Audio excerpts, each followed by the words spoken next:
Dobrý deň. Nové ANPR kamery Hikvision 7. série sú schopné zachytiť naraz až 24 vozidiel v troch pruhoch. Pri samotnom zachytení vozidla sme schopní zozbierať fotografiu ŠPZ a jej tvar v textovej podobe, typ vozidla, farbu, výrobcu vozidla, smer pohybu a krajinu, z ktorej ŠPZ pochádza. Ďalšou novinkou je, že v jednej kamere sú tri analytické modely.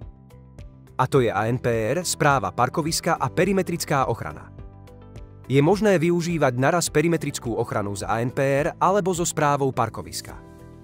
Vďaka tomu napríklad kamera vie rátať obsadenosť parkoviska, ale takisto vydať upozornenie v momente parkovania na mieste, kde to nie je povolené.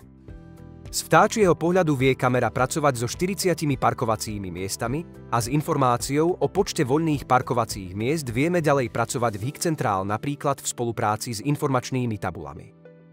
Vďaka perimetrickej ochrane sme schopní spustiť poplach napríklad v momente, ak niekto parkuje tam, kde to nie je povolené. V tejto generácii pribudol do ponuky aj objektív 6 až 132 mm. Ak je kamera vybavená týmto objektívom, je schopná zbierať ŠPZ až na vzdialenosť 232 metrov. Takisto vidíte porovnanie s predchodcom, ktorého najväčšia ohnisková vzdialenosť bola 32 mm.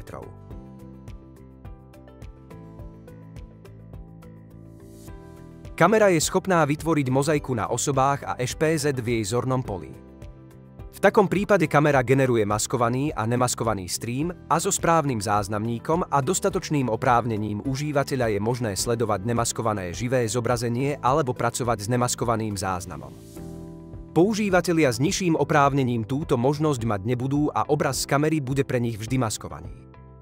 Tak ako pri predchodcovi je možné sledovať a vyhľadávať prechody vozidiel vďaka cloudu HikConnect či už vo web rozhraní alebo v mobilnej aplikácii odkiaľkoľvek na svete.